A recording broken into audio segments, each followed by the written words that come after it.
Bismillahirrahmanirrahim. Assalamualaikum warahmatullahi wabarakatuh. Alhamdulillahilladzi arsala rasulahu bil huda wa dinil haqq liyudhhirahu 'ala dini kullihi wa kafa billahi shahida. Asyhadu an la ilaha illallah wahdahu la syarika lahu wa asyhadu anna Muhammadan 'abduhu wa rasuluhu la nabiyya wa la rasula ba'dah. Allahumma salli wa sallim ala sayyidina Muhammadin wa ala alihi wa ashabihi wa man tabi'ahum bi ihsanin ila yaumiddin. Allahumma la sahla illa ma ja'altahu sahla wa anta taj'alul hazana idza syi'ta sahla.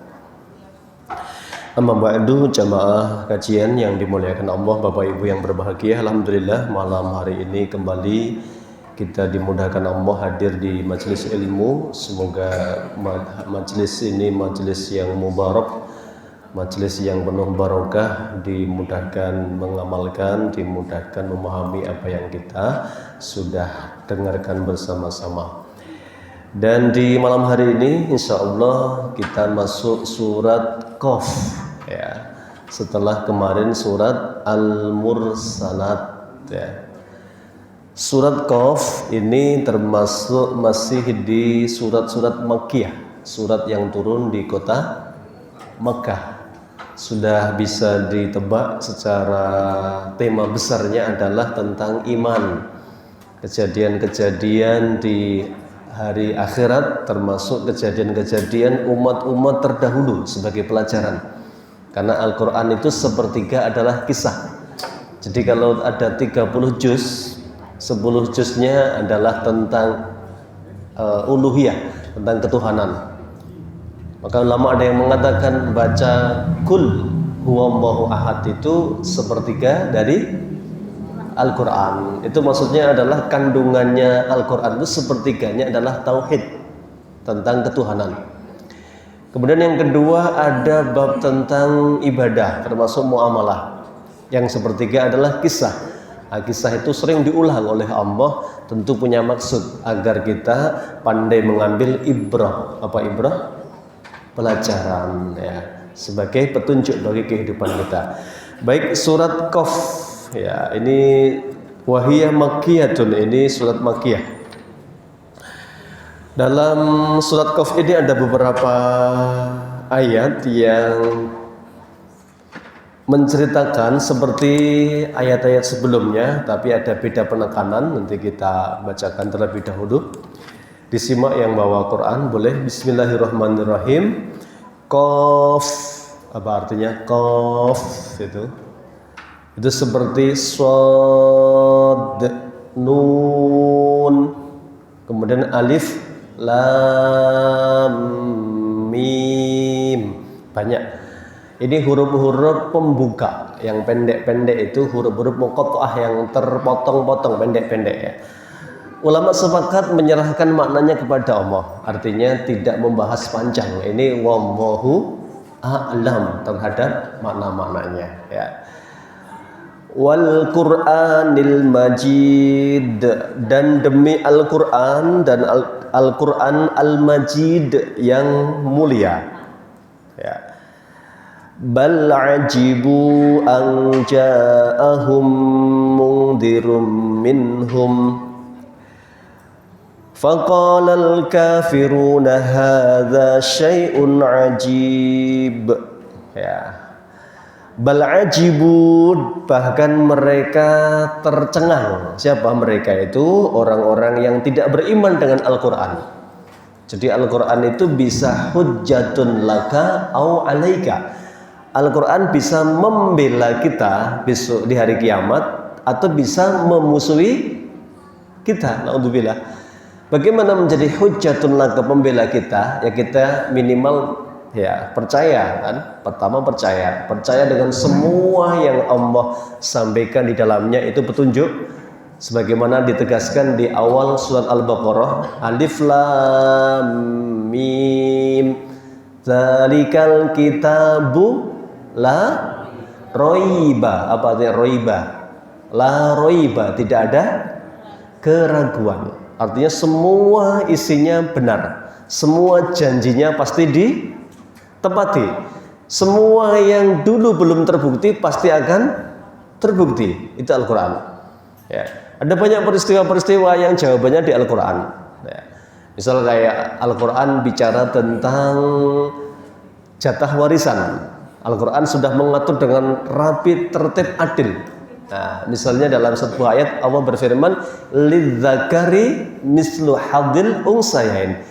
Bagi laki-laki jatahnya 2 kalinya wanita, perempuan. Nah, ada kisah ini yang dokter jawabnya pakai ayat ini. Ada kisah bayi yang tertukar tuh Pak, pernah dengar kan? Ya, bayi yang tertukar saling mengklaim ini. Kebetulan lahirnya bareng di rumah sakit yang sama, belum sempat didata itu tertukar Pak. Ya, satu perempuan, satu laki-laki kan. Nah, ibunya mengklaim pengen siapa yang laki-laki dua-duanya. Nggak ketemu solusinya itu. Terus telepon seorang dokter yang muslim, ya suruh ngetes aja. Yang dites apanya? ASI kedua ibu tadi dites ini. Bagi yang kandungannya lebih banyak gizinya dan lain sebagainya, itu 2 kalinya daripada yang satunya, berarti yang ASInya kandungannya 2 kalinya itu berarti ibu bagi anak laki-laki itu. Dari mana dalilnya? Tadi beliau mengkaitkan lidzakari mislu hadil unsayain. Jadi sejak hal yang mendasar saja sudah lelaki itu jatahnya 2 kalinya perempuan. Ya, itu contoh. Adapun di surat Ar-Rahman misalnya, marajal bahraini yaltaqiyan. Ya, Allah yang mempertemukan apa? 2 laut yang berbeda itu kan? Yang satu tawar, yang satu asin. Bahkan kayak ada semacam barzakhun la yabghiyan, kayak ada semacam dinding yang tidak terlihat itu. Ikan yang di sini nggak bisa ke sini, yang sini nggak bisa ke sini. Itu ilmu-ilmu tentang sains yang dulu barangkali nggak terbukti, sekarang sudah terbukti. Dan banyak sekali. Ya, ini baru di dunia Pak. Semua yang di akhirat bahkan pasti akan terjadi. Maka kemarin kita ceritakan ketika Rasul SAW habis mengalahkan pasukan Quraisy di perang Badar itu, Abu Jahal dan ada 75 orang kafir yang mati dikumpulkan, dikubur di sumur tua di Badar itu. Kemudian Nabi setelah menguburkan ditanya satu persatu oleh Nabi, ya Abu Jahlin, ya Syaibah, ya Utbah, ya Rabi'ah. Tokoh-tokoh semua disebut itu. Ya, hal wajadtum ma wa'ada rabbukum haqqan? Apakah semua yang aku janjikan untuk kalian, yang Allah janjikan untuk kalian sudah ketemu sekarang ini? Maksudnya apa? Adanya adab dan siksaan di kubur itu. Ya. Semua sahabat kan bertanya, ya Rasulullah, jangan berbicara kepada yang sudah mati, apa mereka bisa mendengar? Kata Rasulullah, saat ini pendengaran mereka lebih tajam daripada pendengaran kalian, tetapi mereka tidak bisa menjawab. Ya, ahli tafsir beda pendapat apakah ini khusus di peristiwa itu. Sebagian mengatakan iya, itu untuk merendahkan dan menghinakan Abu Jahal. Ya pasti dengar dia ketika di dalam sumur tua itu dikubur oleh Rasulullah dan para sahabat, dia dengar, sudah merasakan semua adab yang dijanjikan Allah dan Rasulnya. Ya, jadi nggak harus nunggu berapa Pak? 7 langkah. Ya, meninggalkan makam ya. Kalau Rasul sering pas doakan sahabat di atas kuburan itu, Nabi kan mengingatkan istaghfiru li akhikum, mohon ampunkan untuk saudara kalian yang tengah dikubur ini. Ya, kenapa? Was'alullahu tasbit, mintakan dia bisa menjawab semua pertanyaan malaikat. Kenapa? Fa innahu al-ana yus'al, dia saat ini sedang ditanya. Ya. Jadi semua kebenaran Al-Quran pasti akan terbukti, ya. Apalagi nanti di akhirat, ya. Semua berkata kan, ketika masuk surga itu orang-orang berkata, masuk surga makan buah-buahan, dia mengatakan hadzal ladzi ruziqna min qablu. Ya, ini buah-buah yang dulu mirip di dunia, tetapi jauh berbeda. Ya, mungkin pernah angen-angen pengen nggak kelakon. Nah, di surga semuanya bisa kelakon Pak, itu ya, semua yang diinginkan terjadi. Ini Quran ya, semua janjinya terjadi dan pasti akan dipenuhi oleh Allah Subhanahu wa taala. Orang-orang yang kafir mereka menolak kebenaran Al-Quran itu. Bal ajibu, bahkan mereka tercengang. An ja'ahum mungdirum minhum faqalal kafiruna hadza syai'un ajib. Jadi orang kafir itu menolak, Pak. Duh, kok nabi itu manusia biasa? Jadi mereka itu inginnya nabi dari kalangan malaikat yang beda jauh dengan manusia, nggak perlu bekerja, rezeki langsung dari langit turun, ya. Kayak mereka tuh angan-angannya nabi itu sempurna, tidak ada perlu seperti manusia biasa. Maka ketika mereka mendengar nabinya kok Muhammad, mereka protes itu. Harusnya yang jadi nabi kalau tolak ukurnya kemewahan bukan Muhammad, siapa? Al-Walid bin Mughirah, kan ayahnya Khalid bin Walid, ya. Kalau nabi diukur dari kedudukan bukan Muhammad harusnya gitu. Makanya mereka menolak nabi kok manusia biasa begitu, ya. Maka mereka tercengang, kata Allah, bal ajibu ang ja'ahum mungdirum minhum. Mereka tercengang ketika datang pemberi peringatan dari kalangan mereka sendiri. Bapak Ibu, di dalam surat As-Saff ayat yang kedua, Al-Jumu'ah ayat yang kedua, Allah menyampaikan, huwallazi ba'atsa fil ummiyina rasulan minhum. Allah lah yang telah mengutus rasul di kalangan mereka, dari kalangan mereka. Maka Rasulullah menyampaikan, ya, ahibul araba li salasatin, cintailah Arab karena 3. 1, karena saya orang Arab. Jadi kita itu jangan benci Arab, Pak, ya. Yang kedua, karena Al-Quran turun berbahasa Arab, ya. Inna anzalnahu Qur'anan Arabiyyan, kami turunkan Al-Quran berbahasa Arab. Berarti penting nggak bahasa Arab? Ya, sangat penting, Pak. Jauh lebih penting daripada bahasa yang lainnya, kan harusnya seorang muslim, karena bahasa Arab itu kunci. Kuncinya apa? Kunci memahami semua syariat di bahasa Arab, ya. Kemudian kenapa harus cinta Arab? Karena 3 hal, kata Nabi. Karena besok penghuni surga itu berbahasa Arab. Berarti dia nggak bisa bahasa Arab, masuk surga nggak ini? Masuk surga insya Allah, Pak. Nanti langsung bisa bahasa Arab, ya. Jadi iya, memang lughatu adil jannah. So, di surga semua bahasa Arab itu insya Allah, ya. Dan di surga itu apapun yang dikehendaki pasti akan dikabulkan oleh Allah Subhanahu wa taala. Ini orang-orang kafir, jadi mereka pakai logika. Nabi kok nggak masuk akal dari kalangan kami sendiri manusia biasa, ya. Mereka menolak. Apalagi Nabi mengingatkan tentang hari kebangkitan. Karena Rasulullah itu sering sekali menyampaikan tentang hari yang belum terjadi, yaitu hari akhirat itu.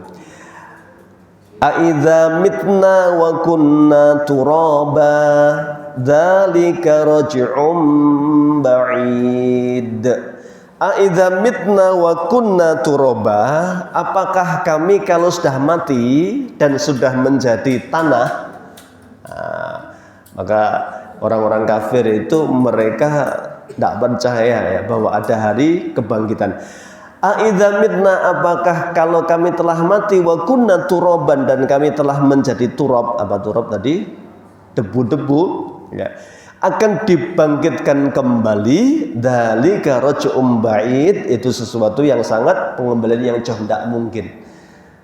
Maka orang-orang beriman itu yakin bahwa akan mengalami 3 alam. Kalau ditambah 1 alam rahim nanti. Alam rahim, alam dunia, alam barzakh, yang terakhir alam akhirat. Ini masing-masing punya kekhususan, ya. Alam dunia ini alam di mana yang dominan adalah tentang fisik, ya, tentang fisik ini. Maka ketika kita dominannya fisik, nanti ketika kita sakit yang merasakan fisik kita, ya. Nanti di alam barzakh itu kebanyakan dominan adalah ruh, ya. Maka Nabi SAW pernah menyaksikan pada malam Isra Mi'raj ruhnya pezina disiksa di kuburnya, ruh. Nah, Maka besok ketika manusia mati, itu kan malaikat diutus sesuai dengan amalnya masing-masing. Kalau orangnya baik, soleh, roh itu keluar seperti air yang dituang dari teko, Pak. Rasanya kalem, kemudian diterima pakai apa? Kain berwarna putih, baunya semerbak wangi. Ya ayyatuhan nafsul mutmainnah, wahai jiwa yang tenang, irji'i, kembalilah ila rabbiki radiyatan mardiyah, dalam keadaan diridhoi oleh Allah. Sakit gak Pak sakratul maut itu? Sakit? Pernah ngerasakan? Ada orang pernah cerita pas kena corona itu cerita, ya sakitnya kayak sakratul maut itu. Wah, harus ngerasake mau ya. Sakitnya katanya kayak sakratul maut ya, harus nggak bisa apa nyium, nggak bisa macam-macam, tulang kayak dilolosi katanya. Nabi itu menyampaikan sakratul maut itu sakitnya seperti kambing hidup di kuliti. Rasulullah sakit merasakan itu. Nah, orang diberi sakit sakratul maut itu ada dua tujuannya. Satu, untuk menggugurkan dosa-dosanya. Kalau Nabi nggak mungkin, karena Nabi semua dosa yang lewat dan yang akan datang sudah diampuni. Lantas kenapa Nabi sakit? Oh, Nabi sakit banget Pak sakratul maut itu. Sampai beliau dikompres itu baru tempel sudah kering. Ya, tempel sudah kering, panasnya 2 kali lipatnya panasnya manusia. Sedangkan meriang berapa derajat? 37. Berarti Nabi berapa tuh? 74. Jebol Pak. Apa nih termometernya ya? Panas luar biasa Rasulullah itu. Ya, kemudian setiap Nabi itu diberitahu jadwal kematiannya kata Rasulullah ya. Kemudian disuruh persiapan. Nabi disuruh milih kan, ya, kembali kepada Allah ya dengan segera ataukah dengan pilihan yang lain. Nabi mengatakan ila rafiqil a'la, ila rafiqil a'la. Sampai Nabi menunjukkan tangannya begini. Dan Rasulullah meninggal dunia. Ya. Itu kenapa Rasulullah kesakitan? Itu untuk menaikkan derajatnya di hadapan Allah Subhanahu wa taala. Ya. Jadi ini bab tentang husnul khotimah itu tidak melulu husnul khotimah itu tidak merasakan sakit Pak. Namanya kematian itu sakit ya Rasulullah. Ya, sakit. Ya. Ini baru meninggal dunia. Maka ada yang dengan ditarik dengan keras malaikat. Nabi menyampaikan seperti kain. Ya, kemudian di dalamnya ada kawat berduri, kemudian ditarik dengan kasar sekali itu. Maka yang terjadi apa? Ya, kainnya ambrol ya, karena ditarik dengan paksa, ada besi-besi yang pengait-pengaitnya itu. Itu sama orang kafir itu begitu mau mati ya. Kemudian malaikat hendak mencabut ruhnya itu, maka dia meronta-ronta melawan karena dia tahu bahwa setelah ini perjalanannya sangat berat sekali. Ya. Jadi su'ul khotimah itu mendefinisikan pertama, siapa yang su'ul khotimah itu orang yang mati dalam keadaan kafir. Itu puncaknya su'ul khotimah. Ya. Ada nggak orang kafir mati dengan tersenyum? Banyak.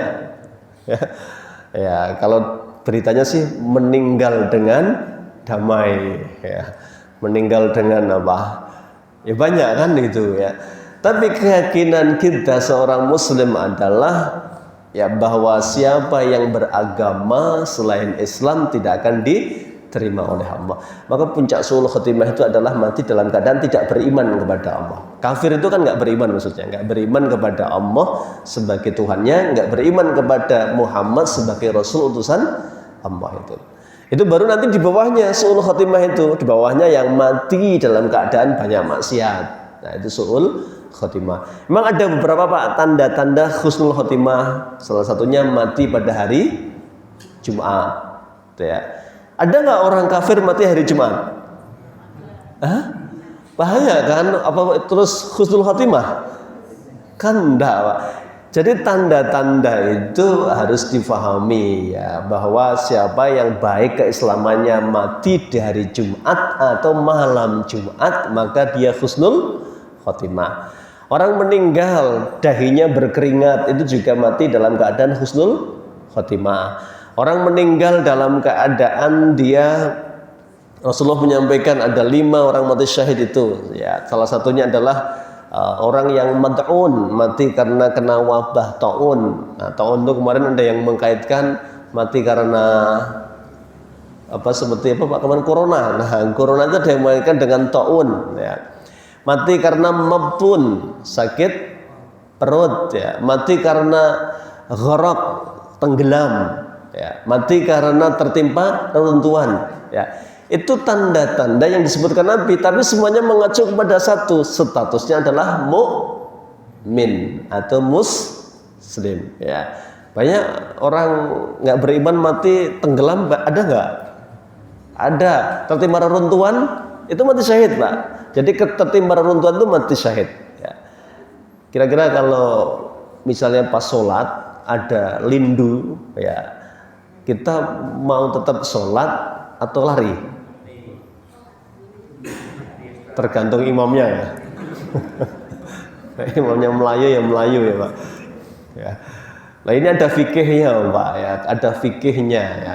Ya memang para ulama menyampaikan untuk menyelamatkan jiwa ya. Nanti ya lari dulu Pak, nanti berikutnya bisa sholat kembali. Tapi yang memilih sholat dan kemudian meninggal tertimpa reruntuhan, dia mati syahid kata Rasulullah. Orang yang tertimpa reruntuhan itu mati syahid Pak, apalagi pas sholat itu kan ya. Jadi contoh aja bahwa mati syahid itu banyak kata Rasulullah, bukan hanya mati di medan perang. Nah, ini husnul khotimah, tapi pertama tentu karena imannya ya. Ada orang mati nampak gampang, orang kafir mati pas tidur tersenyum ya ada, tapi itu bukan tanda husnul khotimah. Sekali lagi ya, bukan berarti yang kesulitan sakitnya bertahun-tahun terus wah musa'age su'ul khotimah. Enggak. Justru ketika orang sakit lama itu Allah hendak menggugurkan dosa-dosanya. Maka Nabi sampai setiap menjenguk orang itu akan memotivasi. Sakit seberat apapun Nabi hanya mengatakan la ba'sa tahurun insyaallah. Dah apa-apa Pak, jangan sabar ya, diuji, insya Allah dosanya akan digugurkan oleh Allah dengan penyakit ini. Jadi orang beriman itu tidak ada yang sia-sia ya. Diberi kesulitan dia bersabar, diberi kemudahan dia bersyukur kan kemudahan-kemudahan ya.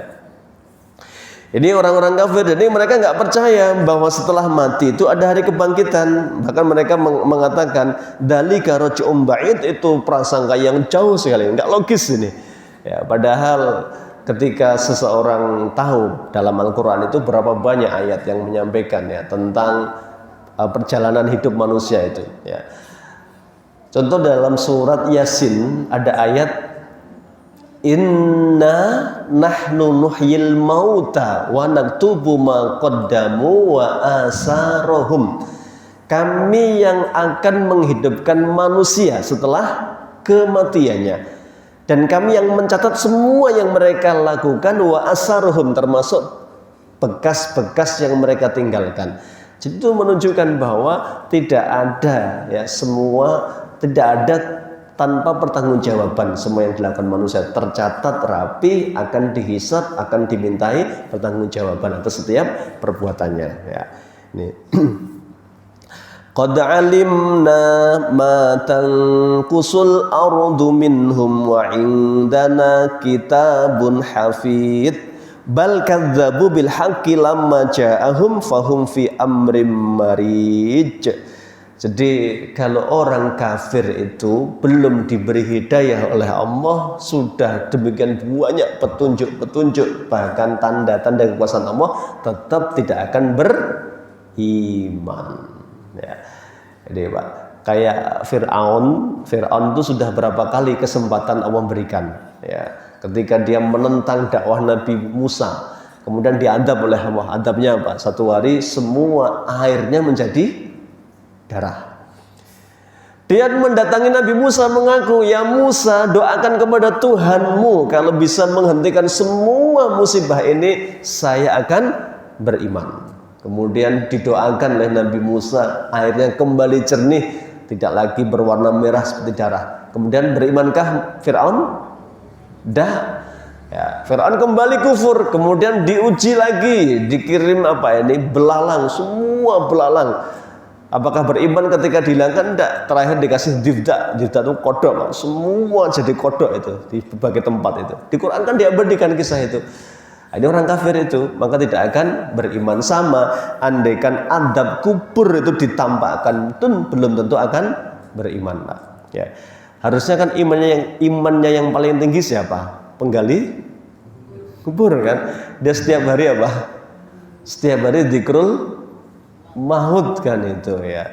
Tapi ada cerita orang menggali kubur sambil mendem, ada nggak? Habis menggali kubur dapat duit pasang togel, ada nggak? Ya. Padahal dia harusnya yang paling dekat dengan iman. Kenapa? Dia yang setiap saat melihat sendiri bagaimana orang dihantarkan ke kubur, tempat yang sempit sekali, hanya 1 kali 2 meter. Di situ sudah tidak ada lagi yang bisa membela kecuali amal solehnya tadi. Salah satunya Al-Quran tadi yang saya katakan, kata Nabi, Al-Quran itu hujatun laka, menjadi pembelamu. Kapan? Ketika dibaca, Pak. Maka Quran itu kata Rasulullah ya'ti syafi'an, sebagai apa? Pemberi syafaat, pembelanya. Kapan menjadi hujatun laka au alaika, menjadi musuhmu kapan? Ya nggak pernah dibaca, itu salah satunya. Ya. Ada yang dulu maharnya mushaf Al-Quran? Ada. Ini jadi hisab besok kalau apa namanya nggak pernah dibaca, hanya dijadikan mahar, ditaruh di lemari itu ya.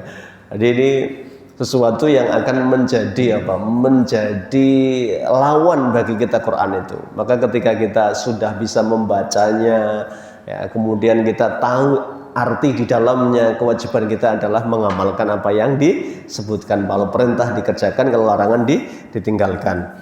Itu penggalan pertama surat Qaf ya. Jadi ini memulai dengan pernyataan bahwa Al-Quran adalah benar.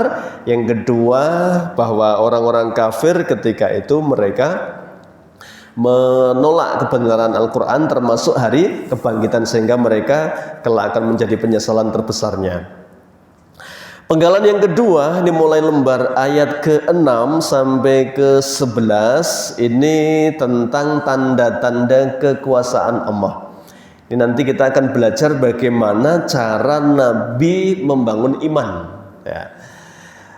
Nah, setelah orang kafir nggak percaya dengan Allah itu, kemudian Allah ayat ke-6 menunjukkan kuasanya. Afalam yanzuru ilas samai fawqahum kaifa banainaha wa zayyannaha wa ma laha min furuj. Apakah mereka tidak menyaksikan, tidak melihat ke atas, ke arah langit, fawqahum, di atas mereka, kaifa banainaha wa zayyannaha wa ma laha min furuj. Kita suruh melihat langit berkali-kali ya. Adakah yang cacat dari ciptaan Allah berupa langit itu? Tidak ada. Ya. Jadi nggak ada bentetnya. Furuj itu bentet, Pak. Bentet itu apa ya? Retak. Ada nggak langit retak kan? Nggak ada. Suruh dangak kita orang-orang yang belum beriman itu suruh lihat langit itu. Lihat. Adakah cacatnya? Ya. Sumarji'il basara. Kalau belum terlihat, cari lagi sampai kalian dapati. Tidak ada cacatnya, langit itu sempurna, sejauh mata memandang, tidak ada yang bendet, tidak ada yang retak, itu kata Allah ya. Wal arda madadnaha, kemudian lihatlah, menunduk kembali, lihat bumi, bagaimana bumi seluas mata memandang itu. Wa alqaina fiha rawasiya, ya, kemudian diberi pasak-pasak dari gunung. Jadi gunung yang terlihat, Pak, gunung yang paling tinggi gunung apa di Jawa? Mungkin gunung apa, Pak? Semeru ya, Gunung Semeru ya. Tingginya mungkin 3.000 atau 4.000 meter gitu kan ya, dari permukaan laut ya. Misalnya 4.000 tingginya itu. Itu dibandingkan yang masuk ke dalam bumi tidak ada seberapanya ya. Jadi ibarat kalau kita lihat tuh, Pak ya, kayak misalnya kita ini ya, kayak berenang, kita berenang di air tuh, misalnya kelihatan kepalanya, ini gunung yang terlihat tuh. Berarti yang ke bawah lebih apa? Lebih banyak lagi. Kenapa? Itu untuk apa? Pasak bumi biar tidak bergoyang-goyang. Nah, itu kekuasaan Allah. Itu besok yang dalamnya luar biasa ya. Kokohnya luar biasa, nancepnya demikian kuat, besok diangkat semua oleh Allah pas hari kehancuran itu ya. Maka gunung, kata Allah, wa takunul jibalu kal ihnil manfus seperti apa? Kunang-kunang yang berterbangan. Gunung itu dicabut dari ini. Makanya begitu dicabut buminya apa? Langitnya runtuh, Pak. Ya, karena sudah nggak ada apa ya tiangnya. Kayak rumah ini, begitu tiangnya dicabut, rumahnya apa? Ambruk lah, sama. Besok gunung diterbangkan oleh Allah, tercerabut dari bumi, maka bumi segera runtuh ketika itu ya. Langit segera runtuh ya. Ini disuruh melihat nih ya, apakah kalian tidak menyaksikan bagaimana bumi yang menghampar itu ya, sejauh mata memandang itu, kalian tidak akan lihat cacat di dalamnya. Tafsiratan wa dzikra likulli 'abdin munib, itu sudah cukup jadi apa? Peringatan bagi hamba-hamba Allah yang mau mengambil pelajaran. Kemudian lihat, ini musim hujan. Ini jadi musim hujan nggak ya? Desember belum. Malah hari ini teman saya di Lamongan salat istisqa, Pak, hari ini. Salat istisqa. Di Lamongan tadi bareng-bareng ya. Lamongan dan Gresik salat istisqa. Ramai tadi. Tak kawan ngirimi kabar ya, doakan Lamongan segera hujan ini. Istisqa, Pak. Ya. Desember ini kan belum turun hujan, padahal filosofinya Desember tuh gede-gede nih sumber ya. Ini masih kering nih. Allah suruh menyaksikan, wa nazalna minas samaa'i ma'an, dan kami turunkan dari langit ma'an mubarakan, air yang penuh berkah. Maksudnya apa? Air penuh berkah, air hujan, Pak. Ini fa'ambatna bih, kami tumbuhkan dengan perantaraan hujan itu jannatin, kebun-kebun, pohon-pohon, berbagai buah-buahan, wahabbal hasid, dan apa? Biji-bijian yang akan tumbuh di atasnya. Jadi air hujan itu luar biasa. Ini keberkahan dari Allah ya. Kemudian bumi yang maitan, bumi yang mati itu ketika dikirim hujan itu kemudian akan tumbuh di atasnya. Ya, maka hujan musim panas yang panjang itu begitu mulai hujan itu biasanya langsung apa? Tukul rumput-rumput yang tadi yang kering langsung menghijau kembali. Nah, Allah suruh menyaksikan itu tanda-tanda kekuasaan Allah itu kan tidak mungkin hujan turun dengan sendirinya. Wan nakhla basiqatin laha tal'un nadid, apa? Nakhl kurma. Nah, ini zaman karena Quran turun di Arab, pohon yang paling banyak pohon kurma, maka sering jadi contoh ya. Wan nakhla basiqatin laha tal'un nadid, dan kurma yang bertandan-tandan ya, Pak, mananya buahnya itu ya. Rizqan lil ibad, itu menjadi rizki bagi hamba-hamba kami. Wa ahyayna bihi baldatan maitah, dan dengan perantaraan hujan itu kami hidupkan negeri yang mati.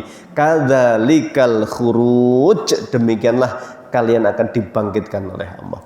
Jadi ini maksudnya begini Bapak Ibu, ayat-ayat ini ayat kauni. Kauni itu apa?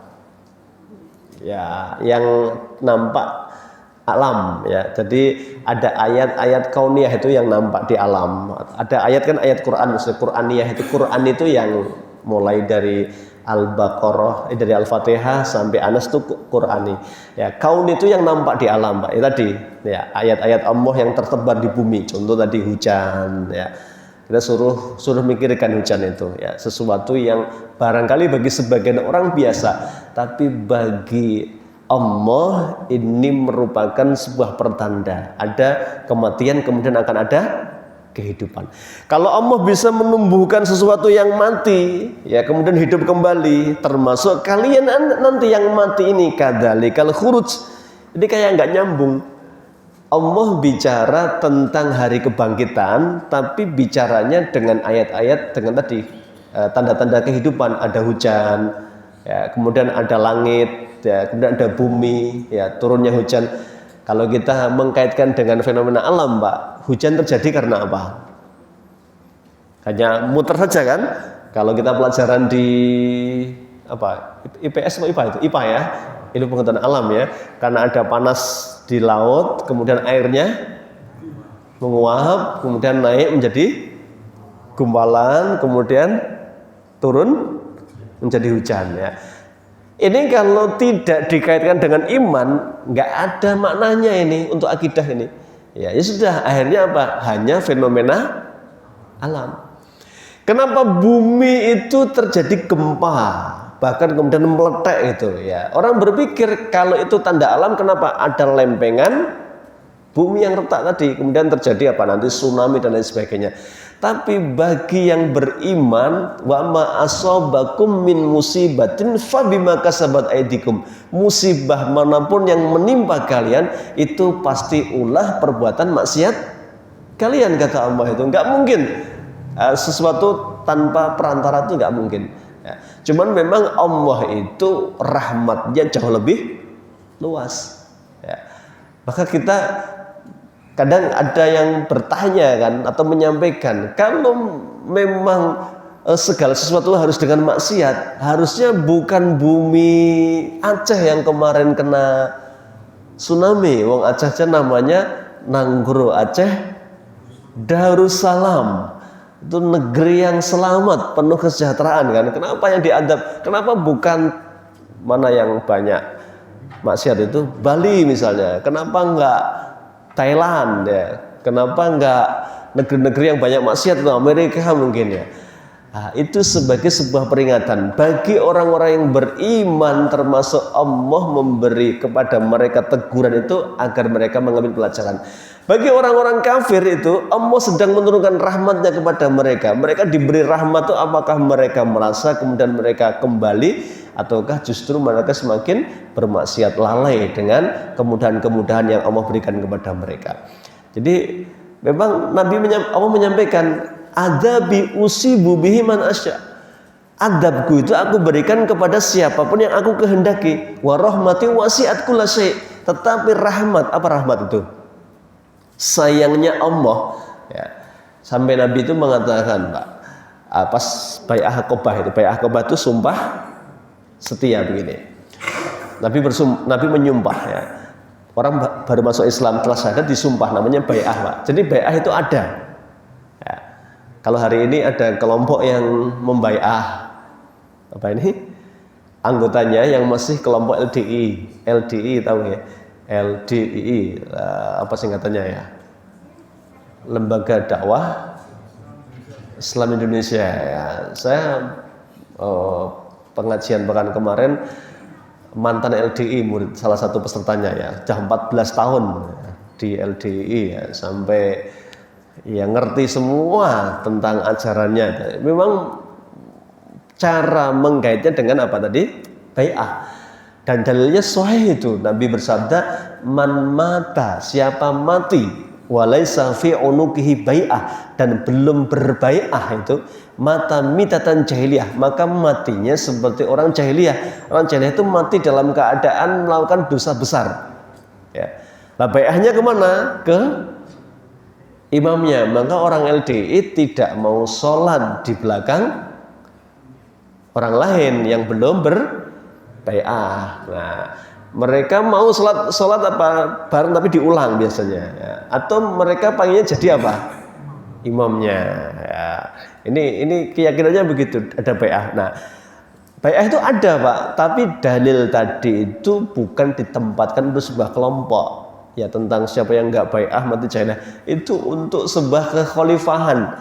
Jadi ketika Abu Bakar jadi khalifah, disepakati oleh semua kaum muslimin, kok ada yang tidak berbai'ah kepada Abu Bakar, itu yang mati dalam keadaan jahiliyah tadi itu. Nah, ini LDI ngawur, dipakai untuk siapa? Kelompoknya gitu ya. Nah, Nabi pernah pas membai'ah ini, pas dibai'ahlah para sahabat itu ya. Kemudian bai'ah atas apa ya Rasulullah? Kalian jangan mencuri, jangan membunuh, jangan berzina, ya, jangan membunuh anak-anak kalian karena takut miskin, dan jangan berdusta di antara kalian. Kemudian sahabat bertanya, ya Rasulullah, kalau kami penuhi semua isi bai'ah itu, apa balasannya? Falakumul jannah, kalian akan masuk surga. Kemudian kalau kami langgar itu, apa balasannya? Kalau ditegakkan hukum Allah di dunia, maka itu menjadi kafarat. Apa kafarat itu?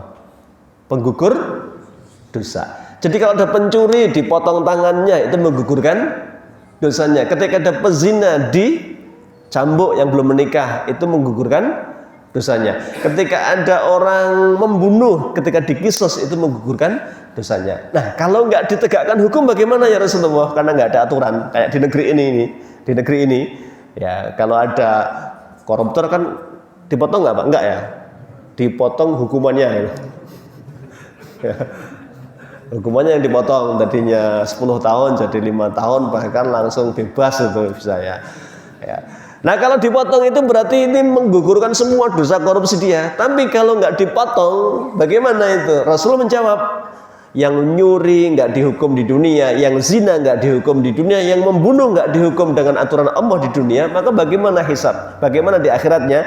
Fahisabuhum 'ala Allahi ta'ala. Besok keputusannya di Allah yang memutuskan itu. Insya'a adzabahu, kalau Allah berkehendak akan diadab orang-orang yang demikian maksiatnya itu. Wa insya'a ghafarahu, dan kalau Allah menghendaki mengampuni maka semua akan diampuni oleh Allah. Jadi belum tentu ya setiap pelaku dosa itu mesti masuk neraka. Ya, ini hak prerogatif siapa? Allah. Cuman pasalnya jelas Pak. Pasalnya itu jelas.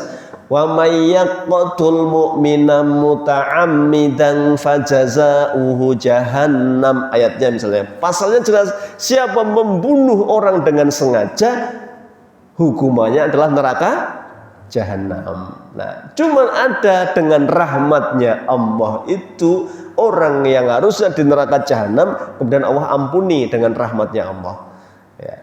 Jadi kita memang harusnya mendahulukan pasal-pasal yang tadi ya, agar tidak apa? Gampang ke dosa itu. Kan memang ada hadis begini. Nanti biasanya keluar pas Isra Mi'raj, pas halal bihalal itu ya. Hadisnya itu ada hadis Nabi bertanya, siapa orang yang bangkrut itu? Apa jawaban sahabat? Yang bangkrut itu yang menghadap Allah nggak bawa amalan itu. Kata Rasulullah, bukan, yang bangkrut itu justru yang menghadap Allah dengan amalan sholatnya, dengan amalan sedekahnya, dengan amalan siamnya, puasanya, tetapi dia menzolimi ini, menzolimi itu, sehingga ketika dia datang menghadap Allah dengan pahala yang banyak, orang-orang tidak mau, nggak ridho itu, maka dihisab dulu. Dihisab itu apa? Dihitung. Ada yang terzolimi, terus dia minta apa? Minta apa? Jatah pahalanya, diambilkan dikasihkan orang sana, sampai ketika dosanya pahalanya habis, masih banyak yang terzalimi itu. Ada yang sampai ngeyel itu di hadapan Allah itu, ya Rabbi, saya nggak mau tahu, pokoknya dosa saya berikan kepada dia itu. Wah, itu melas-melas Pak, wis entek-entek anak, wis pahalanya habis, dosane tambah itu. Melihat perdebatan dalam hadis itu dinyatakan oleh Allah, oleh Rasulullah kan, ya. Kemudian Allah memanggil kedua orang itu, terutama yang menuntut tadi itu, ya. Irfa' ra'saka, angkat kepalamu. Ya. Dia mengangkat ke atas itu, dia melihat bangunan megah mewah sekali itu, Pak. Ya. Dia bertanya, li ayyi nabiyyin hadza ya Rabb? Itu untuk nabi siapa? Bangunan semewah itu. Itu untuk nabi siapa ya Allah itu? Allah menjawab, itu untukmu. Kalau bisa memenuhi syaratnya. Apa syaratnya ya Rabb? Ya Allah, apa syaratnya? Ampuni temanmu yang dulu zalim itu. Dia langsung diampuni kan? Ya, saya ampuni sekarang ya Allah itu ya. Kemudian Allah nambahi perintahnya, gandeng tangan saudaramu ini yang dulu zalim sama kamu, masuklah ke surga bersama-sama. Ya. Nah ini pasal ini, hadis ini ketahuan orang yang sering zalim kesenengan. Ya, masalahnya dolim rapopo bakal mlebu swarga gitu. Nah, makanya memahami itu jangan rahmat itu didahulukan terus sehingga orang meremehkan apa? Perbuatan zalim. Ini bab rahmat itu agar kita nggak putus asa Pak, bahwa Allah Maha apa? Pengampun. Ya, iya. Jadi kita harus memang ada 3 rasa ini dalam beribadah. Satu, rasa cinta kepada Allah. Itu yang menggerakkan kita. Kenapa sih kita kok menginfakkan sebagian harta yang kita cintai? Karena kita cinta kepada Allah kan. Ya. Yang kedua, kenapa kita kok sholatnya di masjid jenengan? Malam ini bertahan lagi nggak pulang, ikut mendengarkan pengajian sampai Isya itu. Karena jenengan ada motivasi apa? Berharap bahwa sholat berjamaah itu berapa lipat pahalanya? 27 lipat daripada sendirian. Kemudian duduk di majelis ilmu seperti malam hari ini ribuan malaikat yang kita nggak lihat sedang apa? Mendoakan jenengan semua. Maka Rasulullah menyampaikan, man salaka thariqan yaltamisu bi'ilman sahalallahu thariqan ilal jannah. Siapa yang melangkahkan kaki dari rumahnya menuju majelis taklim, ya, dia dalam fisabilillah, ya, sampai dia kembali ke rumahnya nanti. Termasuk dia didoakan oleh malaikat, ghasyat alaihimur rahmah, rahmatnya Allah turun. Ya, makanya harusnya datang di majelis taklim itu hatinya apa? Hatinya tenang, Pak. Bukan malah panas, wah ustadznya nyindir terus ya. Nanti panas itu ya. Ya, itu nek panas berarti ada yang keliru itu ya, itu ya. Ini sesuatu yang harusnya menenangkan, kemudian menenteramkan kita, dapat petunjuk, senang harusnya hadir di majelis ilmu itu ya. Ini janji Allah. Baik Pak, itu bab tentang rahmat Allah ya. Jadi memang rahmat Allah itu luas sekali. Ya, ada hamba-hamba itu, makanya kita kata Rasulullah, tidak layak kita masuk surga kalau mengandalkan apa? Amal soleh kita. Kita masuk surga itu insya Allah karena rahmatnya Allah, sayangnya Allah sama kita semata-mata ya. Ini. Baik, ini bab tentang bagaimana menumbuhkan iman ya dengan melihat tanda-tanda kekuasaan Allah. Ketika Rasulullah SAW mengajarkan iman kepada para sahabat, ya mereka juga sering begitu. Saya contohkan di sini. Satu hari, saya tambah satu hadis ini. Satu malam, maaf ya, sahabat itu sedang berkerumun, sahabat-sahabat muda ini Pak, cah nom-nom, nongkrong lah gitu ya. Mereka tidak tidur malam itu karena menikmati bulan purnama. Ya, ini memang yang mungkin lahir tahun 80-an itu masih menangi ya. Belum ada listrik di desa itu, belum ada HP, belum ada lilin, belum canggih lah itu. Begitu malam purnama itu, dulu zaman saya itu main gobak sodor ya. Ya, malam itu ya. Maka ada lagu nih ya. Ya. Gimana Pak? Ojo podo turu sore, lupa lagu nih ya. Ojo podo turu sore ya. Pokoknya rembulannya ngawe-awe itu ya Pak itu. Ya, sambil lupa lagu nih. Ya coba udah turun sore lah pokoknya ya. Jadi intinya itu apa? Bulan purnama itu kesempatan emas zaman dulu Pak, karena jarang sekali. Ya, kenapa malam-malam ada sesuatu yang bisa membuat kumpul. Zaman dulu karena nggak ada TV, nggak ada macamnya, turun kan Pak gitu ya. Ini bulan purnama. Nah, satu malam sahabat melihat purnama, indahnya luar biasa, semua senang, penuh kebahagiaan. Tiba-tiba Nabi muncul. Apa kata Nabi? Innakum satarawna rabbakum. Kalian akan melihat Tuhan kalian, akan melihat Allah sebagaimana kalian melihat purnama ini besok di surga.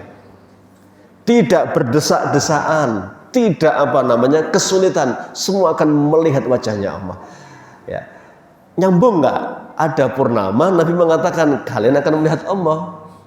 Kayak nggak nyambung, tapi Nabi tahu ini cara menanamkan iman itu adalah dengan begitu tanda kekuasaan Allah. Purnama itu kan indah sekali. Besok kenikmatan paling besar penduduk surga itu melihat siapa?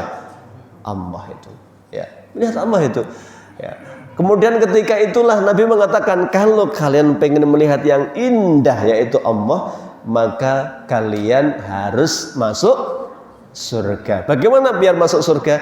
Kalian harus melakukan amal soleh sebagai bekal menuju masuk surga. Jadi mengkaitkannya begitu Rasulullah itu. Ya.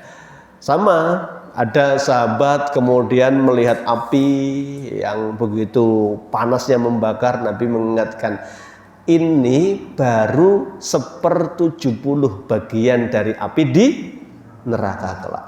Ya. Itu cara membangun iman, dikaitkan dengan fenomena yang terjadi. Tadi makanya bicara tentang hujan yang menumbuhkan apa tadi? Menumbuhkan biji, kemudian tukul makin besar. Demikianlah hari kebangkitan. Begitu hari kehancuran ditiup sangkakala pertama semuanya hancur, ditiuplah nanti setelah 40 tahun atau 40 bulan ditiuplah sangkakala yang kedua, turunlah hujan. Kadzalikal khuruj, demikianlah kalian akan tumbuh semua dari tulang ekor masing-masing ya. Karena Nabi mengatakan semua dengan kiamat hancur kecuali ajbudanab tadi, tulang ekornya tadi. Kemudian semua ketika itu tiupan sangkakala yang kedua turunlah hujan.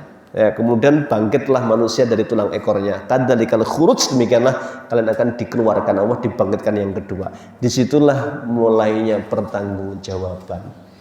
Ya, orang-orang yang beriman sama itu, mereka gundah gulana. Saya di mana? Apalagi orang kafir baru di mahsyar itu sudah dibalik kepalanya oleh Allah, Pak. Jadi orang kafir seketok sing ndase mau ndase, sirahe di bawah itu berarti ya orang kafir itu ya. Kenapa? Ya, karena sudah begitu kan dibalik sama Allah. Sahabat sampai nanya, ya Rasulullah, apa bisa berjalan dengan kaki? Dengan apa? Kepala itu. Bagi Allah amat sangat mudah sekali. Itu hari yang mengerikan bagi yang beriman. Orang nggak beriman, nggak percaya, nggak ada ngeri-ngerinya kan Pak. Yes, mati ya mati, nggak usah mikir yang belum terjadi. Maka kata Rasulullah, orang cerdas itu justru orang yang masih hidup tapi sudah berpikir apa keadaan setelah kematian besok. Itu orang cerdas namanya ya. Cerdas itu ya selalu berpikir, kira-kira ini kalau saya besok mati di mana? Itu terus mikir Pak, orang cerdas itu. Maka dia menyiapkan bekal. Bekalnya 3 itu yang cerdas kan. 1 sedekah jariyah, 2 ilmu yang manfaat, 3 anak yang soleh dan soleha. Jangan sudah meninggal anak masih masya Allah mengangkat tangan habis sholat, Rabbi firli wali walidayya warhamhuma kama rabbayani shaghiran, maka jenengan terus bertambah pahalanya ya, dikubur diluaskan sejauh mata memandang. Bahkan besok banyak orang tua yang terkaget-kaget begitu dimuliakan oleh Allah, dia bertanya, ini amal saya yang mana ya Rabb ya Allah? Itu kebaikan dari anakmu ya. Jadi banyak kita ini dimuliakan oleh Allah karena anak-anak kita, atau juga tertolong bisa dengan orang tua kita ya. Maka besok pasti ketemu Pak kita dengan buyut kita ya, 7 turunan itu bisa dipertemukan oleh Allah kan. Alhaqna bihim, ketemu semua. Syaratnya 1 iman, 1 akidah, 1 iman. Wallahu bisawab. Baru berapa tadi? 15 atau ya 11 ayat dari surat Qaf ini kita kaji. Intinya adalah bagaimana kita meyakini bahwa semua Al-Quran benar isinya, yang belum terjadi pasti terjadi, dan semua akan ada pertanggungjawaban di hari setelah kematian, yaitu hari kebangkitan nanti. Wallahu a'lam bishawab. Demikian kita akhiri dengan kafaratul majlis. Subhanaka Allahumma wa bihamdika asyhadu an la ilaha illa anta astaghfiruka wa atubu ilaik. Billahi taufiq wal hidayah. Assalamualaikum warahmatullahi wabarakatuh.